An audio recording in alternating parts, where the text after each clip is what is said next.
Volume 2, Chapter 191, 16th of June, 1945.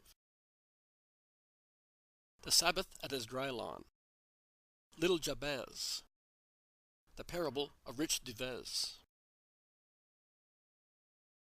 Give Micah enough money so that tomorrow he may pay for what he borrowed today from the peasants of this area, says Jesus to the Iscariot, who usually handles the common possessions. Then Jesus calls Andrew and John and sends them to two spots from which it is possible to see the road or the roads coming from Jezreel.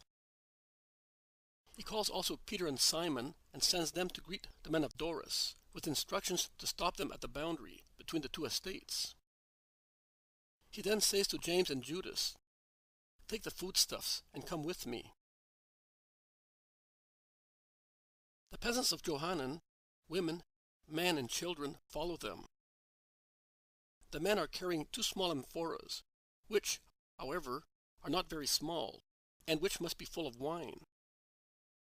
They are jars rather than amphoras, and contain about 10 liters each. Please do not take my estimate as an article of faith.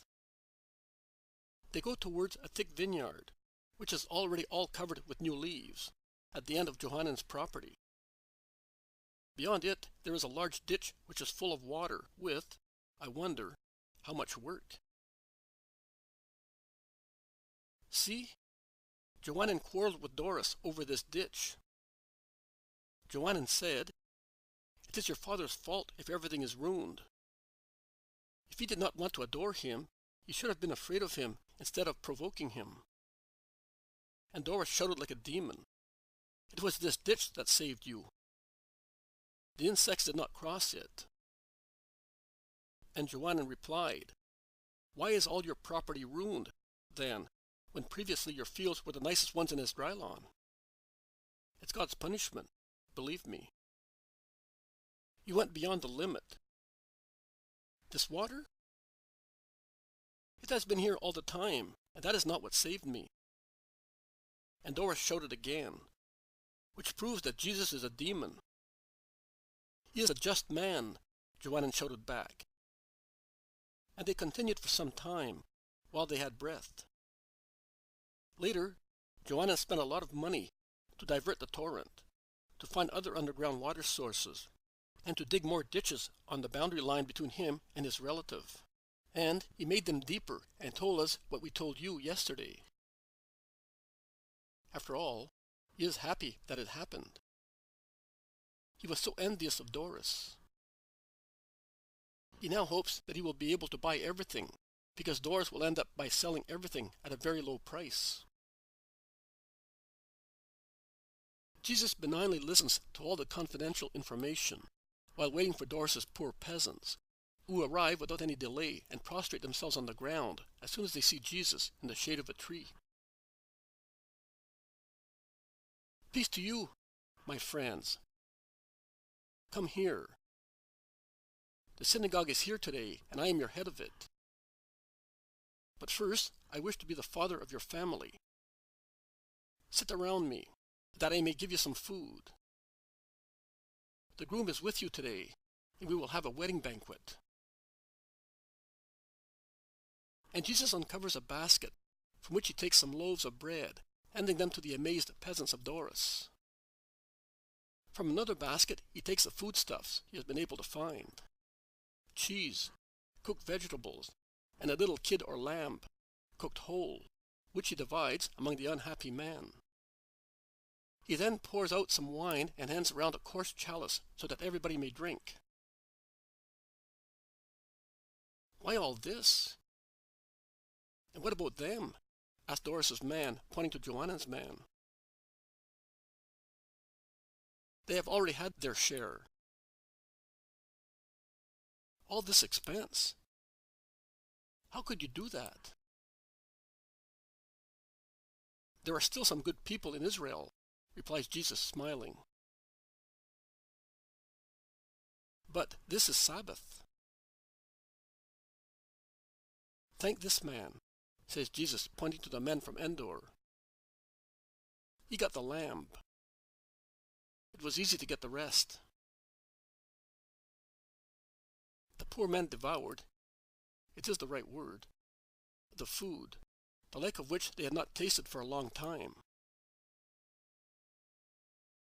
One of them, a rather elderly man, is pressing to his side a boy about 10 years old. He eats and weeps. "What is the matter, Father?" asks Jesus. "It's because your goodness is too great." The man from Endor says in his guttural voice, "That is true, and it makes you weep. But the tears are not bitter ones." "They are not bitter. That's true. And then, there is something I would like. My tears express also a desire." "What do you want, Father?" "See this child? He is my grandson. He was left to me after the landslide of last winter. Doris does not even know that he has come to me, because I have to let him live like a wild animal in the wood, and I see him only on the Sabbath. If he finds out, he will either drive him away or compel him to work. And this tender offspring of mine will be treated worse than a pack animal. At Passover, I am sending him to Jerusalem with Micah to become a son of the law. And after, he is my daughter's son. Would you give him to me instead? Do not weep. I have many friends who are honest, holy, and without any children. They will bring him up in a holy manner, in my way." "Oh, Lord, that is what I have been wishing for since I heard of you. And I prayed that holy man Jonah to save my grandchild from this death, because he knows what it means to belong to this master. Child, would you come with me?" "Yes, my Lord, and I will cause you no grief." "That is settled. But to whom do you wish to give him?" asks Peter, pulling Jesus by the sleeve. "Also this one to Lazarus?" "No, Simon. But there are so many without any children. And I am one of them." Peter's desire seems to make his face grow thinner. "Simon, I have already told you. You are to be the father of all the children I will bequeath to you. But you are not to be bound by any child of your own. Do not be upset. You are too indispensable to your master, who cannot detach you from himself because of an affection. I am exacting, Simon. I am more exacting than a very jealous husband. I love you most partially, and I want you to be entirely mine." "All right, my lord, all right. Let it be done as you wish." Poor Peter is really heroic in adhering to Jesus' will. "He will be the son of my dawning church. All right? He will belong to everybody and to nobody. He will be our child. He will follow us when distances will allow him to, or he will come to us and the shepherds will be his guardians, as in every child they love their child Jesus. Come here, my child. What is your name?" "Jabez of John, and I am from Judah," says the boy without hesitating. "Yes, we are Judeans," confirms the old man. "I used to work in Doris's lands in Judea, and my daughter got married to a man from that area. He worked in the woods near Arimathea, and last winter I saw the disaster. The boy was spared because that night he was far away with a relative. In actual fact, the boy was appropriately named Jabez. I said to my daughter at once, "Why? Do you not remember the ancient tradition?" But her husband insisted in giving him that name, so he is Jabez. The child will call on the Lord, and the Lord will bless him, and will extend his lands. And the hand of the Lord will be with him, and will keep harm away from him. That is what the Lord will grant him to comfort you, father, and the souls of the dead, and to console the orphan. And now that we have separated the needs of the body from those of the soul, by an act of love for the boy, listen to the parable that I have thought out for you. There once was a very rich man. He wore the most beautiful garments, and in his purple and byssus clothes he used to strut about in squares and at home, respected by his citizens as the most powerful man in the country, and by his friends, who gratified his pride to gain benefits thereby. They feasted every day in his halls, where the multitude of his guests, all rich and none therefore needy, crowded, flattering Jabez. His banquets were famous for the copiousness of food and of choice wines. In the same town there lived a beggar, a great beggar. He was great in his misery as the other was great in his wealth. But under the crust of the human misery of Lazarus, the beggar, there was hidden a treasure which was even greater than Lazarus's misery and Jabez's wealth. And it was Lazarus's true holiness. He had never infringed the law, not even when urged by need, and above all, he had complied with the precept of love for God and for his neighbor. He, as is wont with poor people, used to go near the doors of rich people to ask for alms, so that he would not starve to death. And every evening he would go to Jabez's house, hoping to receive at least the crumbs of the pompous banquets which took place in the magnificent halls. He would lie in the street, near the door, and wait patiently. But if Jabez noticed him, he would have driven him away, because that underfed body, covered with sores and ragged clothes, was too sad a sight for his guests. That is what Jabez used to say. In actual fact, it was because the sight of so much misery and goodness was a continuous reproach to him. His well-fed dogs, adorned with precious collars, were more pitiful than he was, and they used to go near poor Lazarus and lick his sores, showing their great joy at being caressed by him. They even took the remnants of the bountiful tables to him, so that Lazarus survived malnutrition thanks to animals. If he had relied on man, he would have died, because man did not even allow him to enter the halls, after the banquet, to pick up the crumbs which had fallen from the tables. One day Lazarus died. No one on earth noticed it. No one mourned him. Nay, Jabez rejoiced not seeing on that day or afterwards that misery which he called a disgrace near his door. But the angels noticed it in heaven.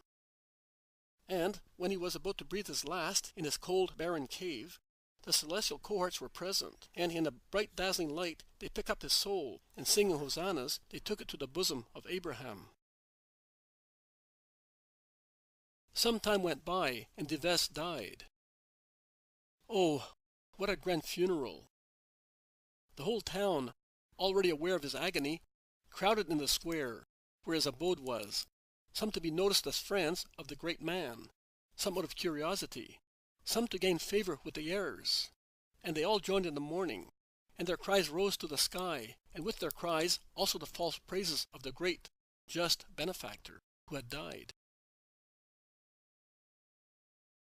Can the word of man change God's judgment?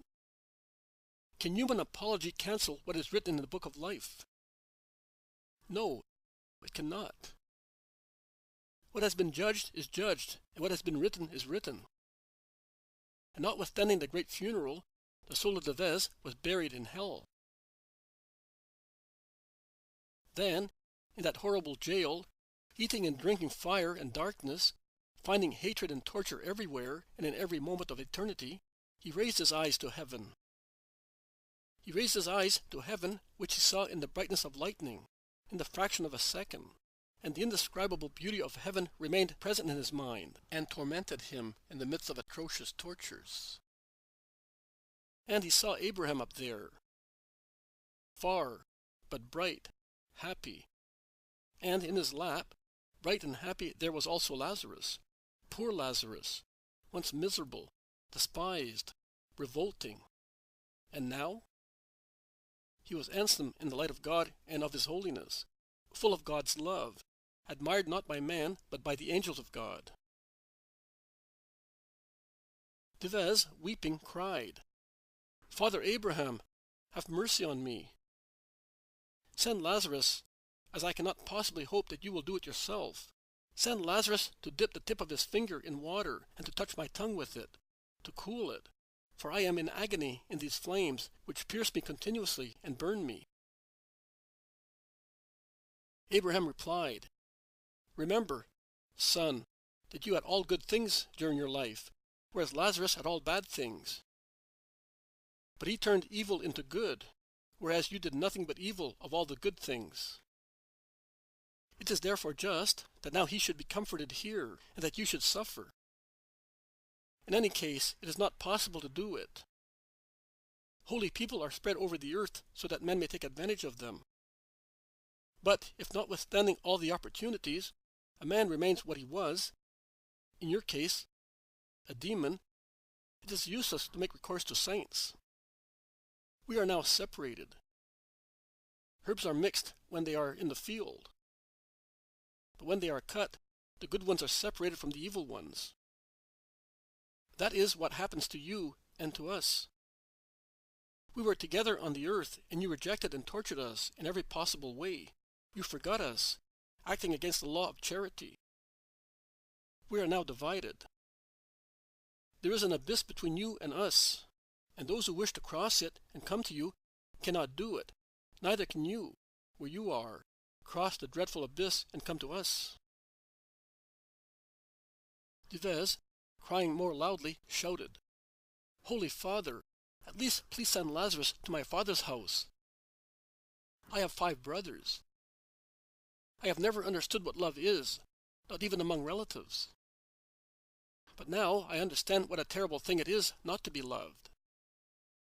And since where I am there is hatred, in the fraction of a second, when my soul saw God, I understood what love is. I do not want my brothers to suffer the pains which I am suffering. I am terrified because they are leading the same life as I did. Oh, send Lazarus to tell them where I am, and why I am here, and let them know that hell does exist, and it is dreadful, and that those who do not love God and their neighbor come to hell. Send him, so that they may provide in good time, and may not come here, to this place of eternal torture." But Abraham replied, "Your brothers have Moses and the prophets.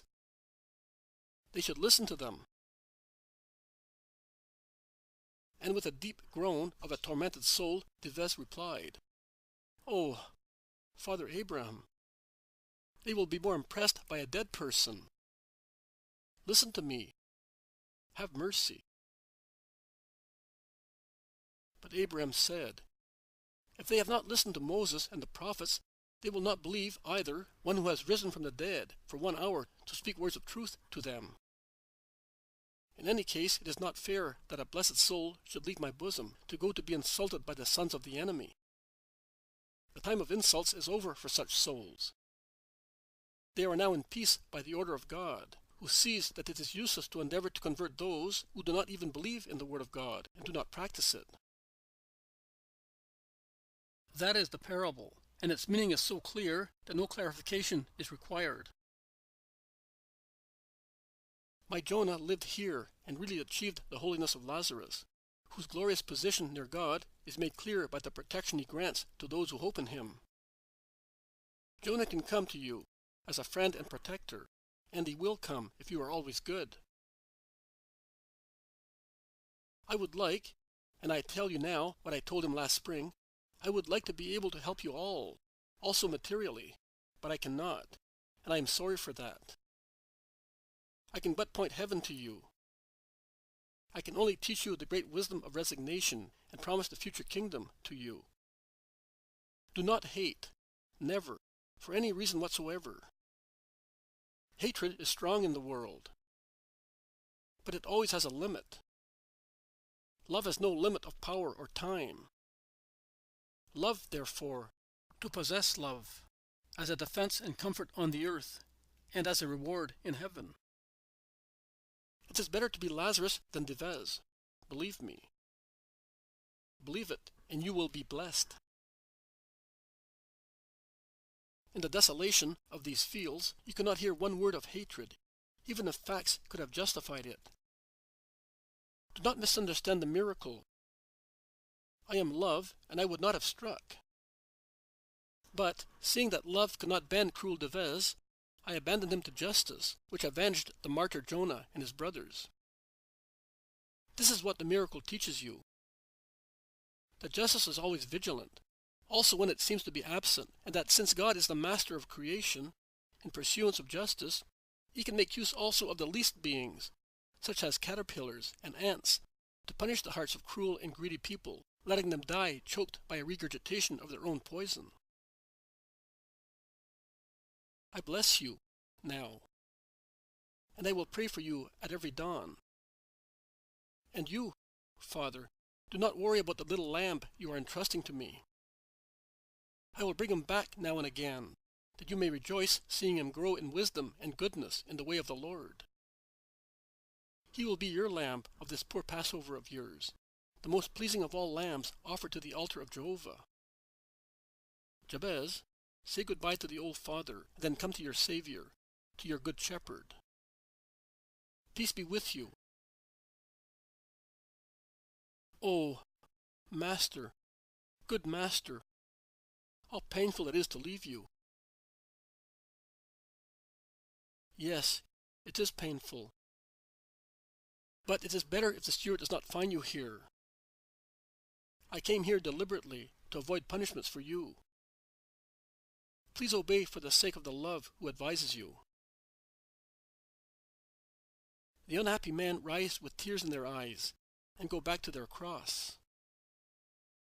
Jesus blesses them once again, and then, holding the boy by the hand, and with the man from Endor on the other side, he goes back to Micah's house along the same way he came.